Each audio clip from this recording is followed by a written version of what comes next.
হঠাৎ দৌড়ে নক পড়ল। ডোর খুলতেই দেখল মিঠির বড় মামি আর মেঝো মামি দাঁড়িয়ে রয়েছেন। সরে দাঁড়ালো শেহজাদ। ওনারা শেহজাদের দিকে এক পলক তাকাতেই মাথা নুইয়ে ফেলল। দেখলেন শেহজাদের অবস্থা ভীষণ খারাপ। কাল রাতেও শেহজাদকে সুস্থ সবল দেখে গিয়েছিলেন। বুঝতে বাকি নেই এটা মিঠির কাজ। মিঠি কই? ওই রুমে। মিঠির কাছে আসতেই দেখলেন ফনা তোলা সাপের মতো ফোঁস করছে ঘরে। রের সে কি বেহাল দশা। এই সব কি মিঠি দেখছো না? বেয়াদবি শুরু করেছো তুমি। ফুঁসতে লাগলো মিঠি। সাইকো মেয়ে একটা, শান্ত হও। মেয়ে মানুষের এত রাগ তেজ ভালো না। এখনো সময় আছে, ভালো হয়ে যাও। শান্ত হব মানে কি? এটা শান্ত হওয়ার সময়? একটা বুইড়া কালো ডিভোর্সি খ্যাত ভুঁড়িওয়ালা লোকের সাথে বিয়ে দিয়েছ তোমরা।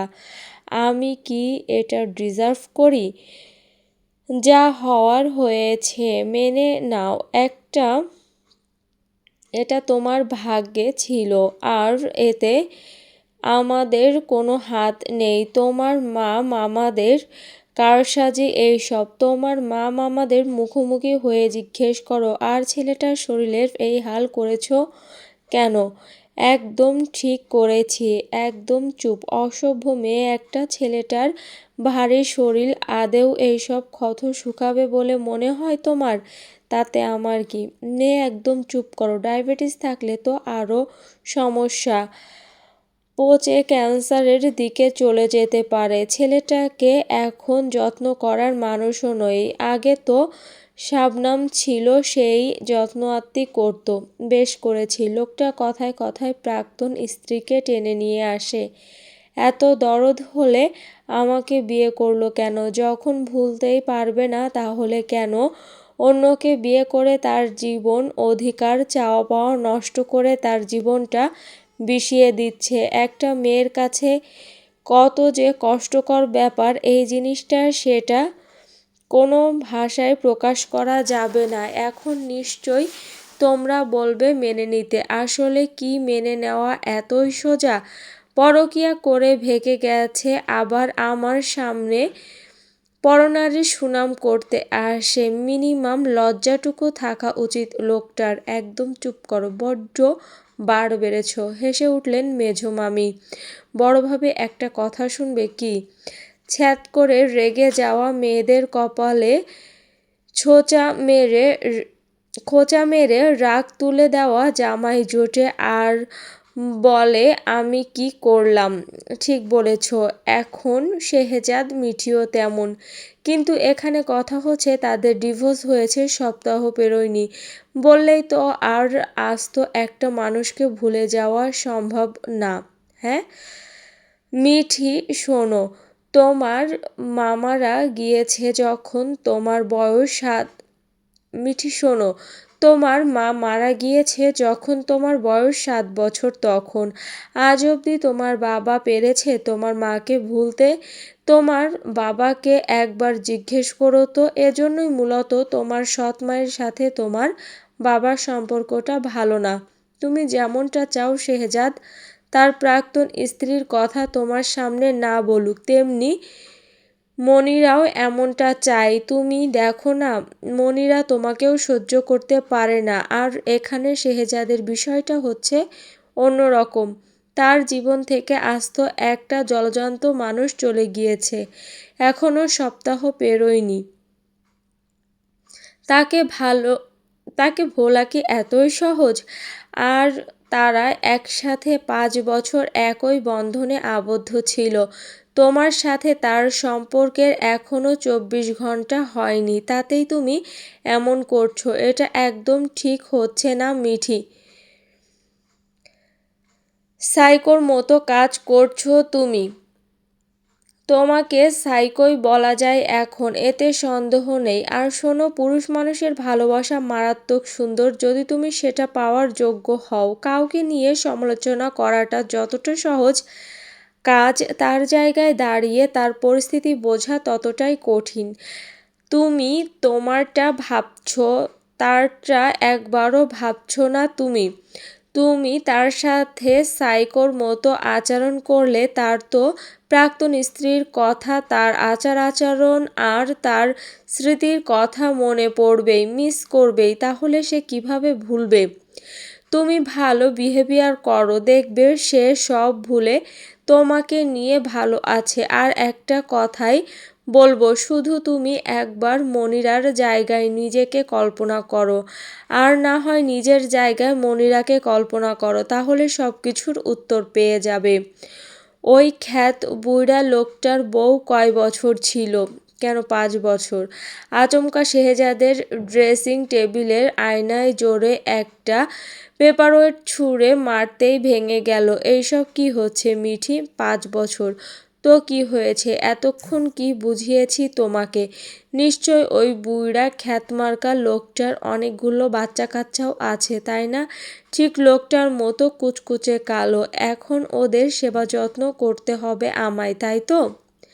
পাশের রুম থেকে সব শুনছে শেহজাদ। মিঠির প্রতিটি কথা তীক্ষ্ণ ধারালো ছুরির মতো আঘাতে জর্জরিত করে এফোর ওফর করে দিচ্ছে তার হৃৎপিণ্ডটা। কিন্তু মানুষ কাটার আঘাতে যতটা না ফোড়ে, তার চেয়ে বেশি ফোড়ে মানুষের কথার আঘাতে। লোহার থেকেও কথার ওজন বেশি। লোহা খেয়েও হজম করা যায়, কিন্তু কথার আঘাত অ্যালার্জির মতো রক্তে মিশে যায়। মিঠির কথাগুলো শুনছে ঠিক, তার বুকে এসেও লাগছে ঠিক, কিন্তু নিজেকে স্থির করে বসে রইল শেহজাদ। তার কান দিয়ে উত্তপ্ত ধোঁয়া বের হচ্ছে, তবুও নিজেকে স্থির করে দু চোখ বুজে রইল সে। সত্যি আর টলারেট করা যাচ্ছে না মিঠিকে। এই মেয়ে 24 ঘন্টা পার না হতেই তার জীবনটা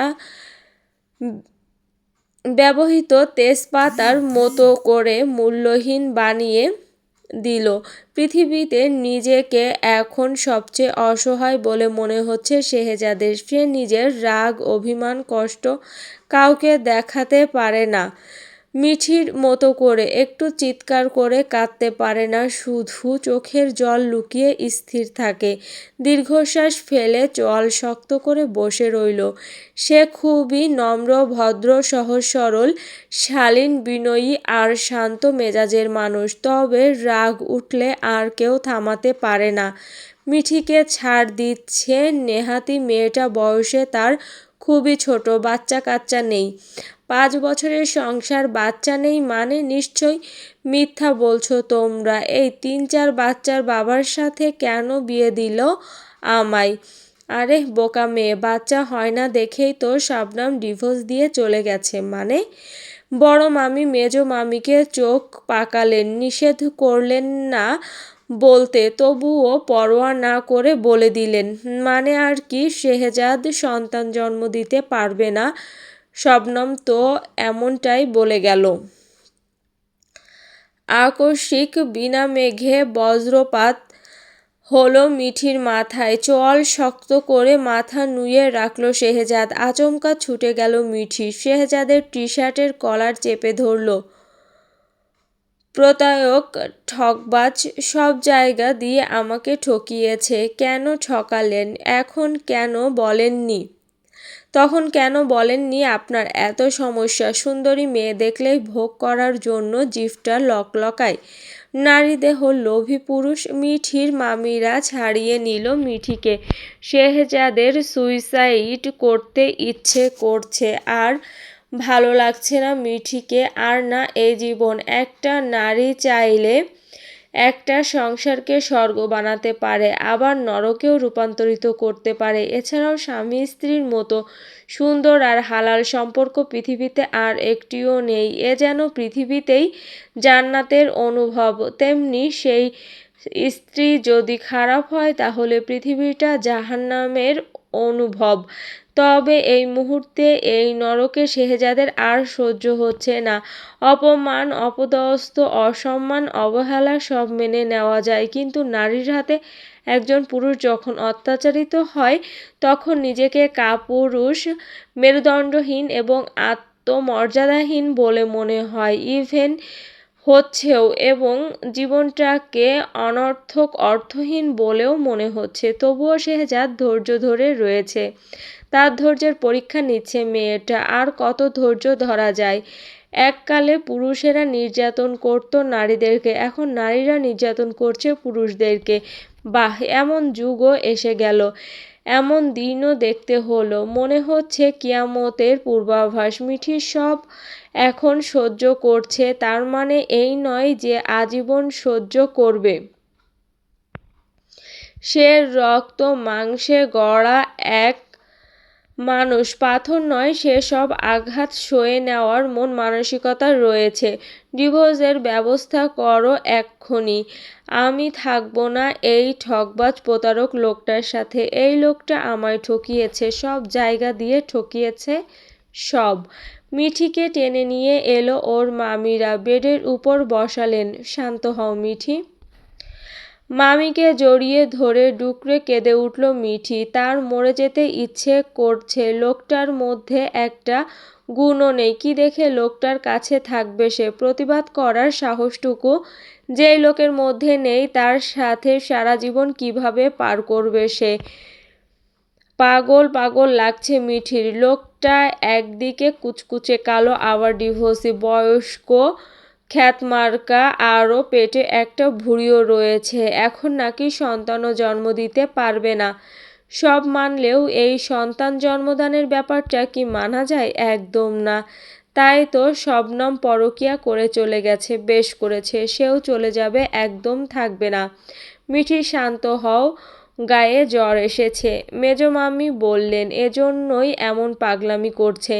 মেজো যাও তো তোয়ালেটা ভিজিয়ে আনো, হাত মুখ মুছিয়ে দেই। মেজো মামি তোয়ালে ভিজিয়ে এনে হাত মুখ মুছে দিলেন। এই দেখো, সকাল সকাল ভুনা খিচুড়ি আর গরুর মাংস কষা করে এনেছি, সাথে মেজো সেজো অনেক আইটেমের ভর্তা করেছে। তুমি তো ঝাল খেতে পারো না, তাই ঝাল ছাড়া বানিয়েছে।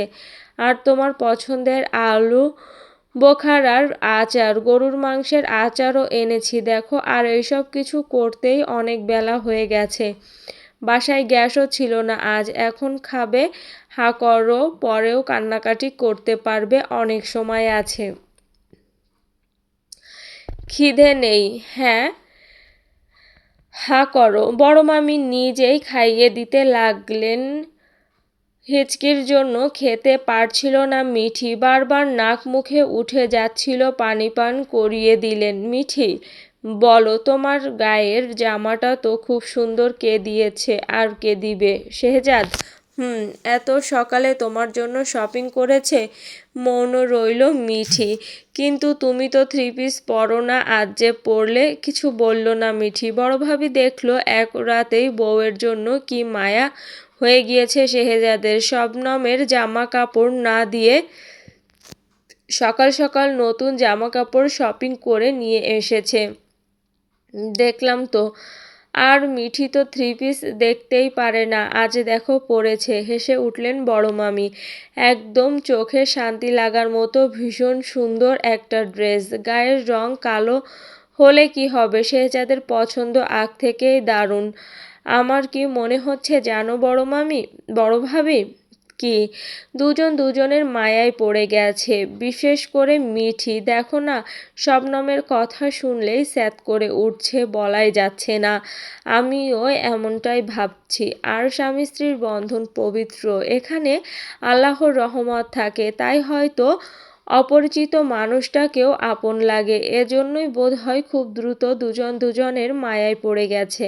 হ্যাঁ, ঠিক বলেছ, আস্তে আস্তে আরও মায়ায় পড়ে যাবে। জানো মেঝো, মেঝো পুরুষ মানুষ বড় বউয়ের চাইতে ছোট বউকে বেশি আদর যত্ন, মায়া আর ভালোবাসে। সে মনে করে বড় বউটার মতো ছোট বউটাও তাকে ছেড়ে চলে যাবে সেই ভয়ে। আর কালো ছেলেরা কিন্তু সুন্দরী বউকে খুব আদর করে, মনে করে নিজে তো অসুন্দর, বউটা তো সুন্দর। যদি বউটা সুন্দর ছেলে পেয়ে চলে যায়, তাই আরও বেশি ভালোবাসে, সারাক্ষণ আতঙ্কে থাকে। তদ্রূপ বয়স্ক ছেলেরা বউকে আরও বেশি ভালোবাসে, মনে করে তার চাইতেও আরও কম বয়সের ছেলেকে পেলে তাকে ছেড়ে চলে যাবে, তাই আদর করে ধৈর্য ধরে। বউ যতই অন্যায় করুক মেনে নেয়, মাফ করে দেয়, মানিয়ে নেয়। আর সে মনে করে তার তো বয়স হয়েছে, কিন্তু তার বউটা ছোট, তার মতো অত বোঝে না, এজন্যই মায়া করে, যত্ন করে, সব অপরাধ মেনে নেয়, অনেক বিষয়ে ছাড় দেয়, অপরাধ করলে নীরবে ক্ষমা করে দেয়। আরেকটা কথা শুনলে হয়তো হাসবে তোমরা, আমার মতে স্বামী স্ত্রীর মধ্যে বয়সের গ্যাপ থাকা উচিত বলে মনে করি। এতে করে স্ত্রী ভাবে থাক মুরব্বী মানুষ, এক পা কবরে আর এক পা দুনিয়ায়, এর সাথে আর বেয়াদবি না করি। আর স্বামী ভাবে দুদিনের গ্যাদা বাচ্চা নাক টিপলে শিয়েন পড়ে, এর সাথে কথা বাড়িয়ে লাভ নেই, যা চাই করুক। দুই দিক থেকেই আন্ডারস্ট্যান্ডিং ভালো থাকে, কম্প্রোমাইজের সুযোগ থাকে, কিন্তু স্বামী স্ত্রী পিঠাপিঠি হলে অনেক সমস্যা হয়। স্বামী বউয়ের চুলে চুইংগাম লাগিয়ে দৌড় দেয়, আর না হলে বউ গায়ে থুথু দিয়ে দৌড় দেয়। শব্দ করে হেসে উঠল দুজন। মিঠির ভাগ্য খুব ভালো, শেহজাদ অনেক লাভিং কেয়ারিং পারসন, আর শাবনামকেও অনেক আদর করত, নামি দামি জামা কাপড় কিনে দিত, কত জায়গায় ঘুরতে নিয়ে যেত, কোনো ইচ্ছায় অপূর্ণ রাখেনি। তবুও কপাল মন্দ হলে যা হয় আর কি। তবে শবনম ঠকেছে, জীবনে বড়লোক স্বামীর চাইতে লাভিং কেয়ারিং একজন স্বামী পাওয়া সৌভাগ্যের ব্যাপার। ঠিক বলেছ ভাবি। সবটা সময় মৌন রইল মিঠি, তবে শাবনামের বিষয়ে কথাগুলো শুনতে কষ্ট হচ্ছিল। আজব, সে তো লোকটাকে সহ্যই করতে পারে না, তাহলে শবনমের কথা বললে তার এত কষ্ট হয় কেন? শবনমকে মেনে নিতে পারে না কেন? কেন শবনমকে জেলাস ফিল করছে? তিন কবুল বলতেই কি লোকটার জন্য টান অনুভব করছে? কিন্তু কেন? একটা সত্যি কথা শুনবে মেজো? কি ভাবি? সত্যি বলতে যারা পায় তারা সব দিক দিয়ে পায়, আর যারা পায় না তারা কোনো দিকেই পায় না। এটা ঠিক বলেছ। আমার মাঝে মধ্যে মনে হয় মেয়ে মানুষের একটু লোভ লালসা থাকা ভালো, তার কারণ খুব বেশি চাহিদা সম্পন্ন মেয়েরা জীবনে সব পায়, যা না চায় তাও পায়, তার থেকেও বেশি পায়। আর যে সব মেয়েরা অল্পতেই সন্তুষ্ট থাকে, সে অল্পটুকু দিতে পৃথিবীর কি যে কষ্ট। ওই যে যারা একটু কম কম চায়, যারা অল্পতেই খুশি হয়ে যায়, যাদের আশাটা খুব বেশি না, যাদেরকে একটু ভালোবাসা দিলেই গলে যায়, তাদের কপালে তাদের জীবনে সেই অল্পটুকুও জোটে না। অল্প চাহিদার মানুষগুলো ওই অল্পটুকুও পায় না, কি কপাল। অপ্রিয় হলেও এটাই সত্য। এই জন্যই চাহিদা থাকা ভালো, যাতে কোনো আফসোস না থাকে। আর যে চুপচাপ সব মেনে নেয় তাকে সবাই অবহেলা করে, এই ভেবে যে সে অ্যাডজাস্ট করতে পারবে। সব ক্ষেত্রেই এটা হয়, আর শুধু মেয়ে বলতে না, যে ছেলেরা আত্মত্যাগী হয় তাদের ক্ষেত্রেও সেম অবস্থা আসলেই। তবে প্রিয় মানুষটার ক্ষেত্রে একটু বলি, প্রিয় মানুষটা যদি লয়াল হয় আর ভালোবাসার কমতি না থাকে, যদি লাভিং কেয়ারিং হয়, তার সাথে থেকে সম্মানের সাথে থাকতে পারে, তাহলে অন্য দিকগুলো ছাড় দেওয়া যায়। কিন্তু ভালোবাসার মানুষ যদি বিশ্বাসঘাতক হয়, তবে কোটিপতি পার্টনার হলেও শান্তি নেই। ঠিক বলেছ। আমাদের ভাগ্যটাও তো এমন মেজো। মিঠি বলো, জীবনসঙ্গী কখনো নিখুঁত কিংবা পারফেক্ট খুঁজতে যেও না, ভালোবাসাটা নিখুঁত খোঁজো। দেখবে জীবনে কোনো কিছু শূন্যতা থাকলেও ভালোবাসার হাহাকার থাকবে না। যে ভালোবাসে সে ছেড়ে যাওয়ার জন্য আসে না, যার ভালোবাসা নিখুঁত তার ভালোবাসা কখনো সামান্য আঁচে নড়বড়ে হয় না। ভালোবাসাকে জিয়ে রাখতে জানতে হয়, যে ভালোবাসা মৃত্যুর পরেও কখনো ক্ষয় হয় না। নিখুঁত ভালোবাসার কখনো বিচ্ছেদ হয় না, বিচ্ছেদ হয় মিথ্যা মিথ্যা গড়া সম্পর্কগুলোর। চলবে। এই গল্পের পরবর্তী পার্ট খুব শীঘ্রই এই চ্যানেলে আপলোড দেওয়া হবে। তো যারা যারা এখনও চ্যানেলটি সাবস্ক্রাইব করনি তারা অবশ্যই চ্যানেলটি সাবস্ক্রাইব করে দেবে। আর এই গল্পটি যাদের যাদের ভালো লেগেছে গল্পের শেষে অবশ্যই একটি লাইক এবং গঠনমূলক কমেন্ট করে যাবে। ধন্যবাদ সবাইকে।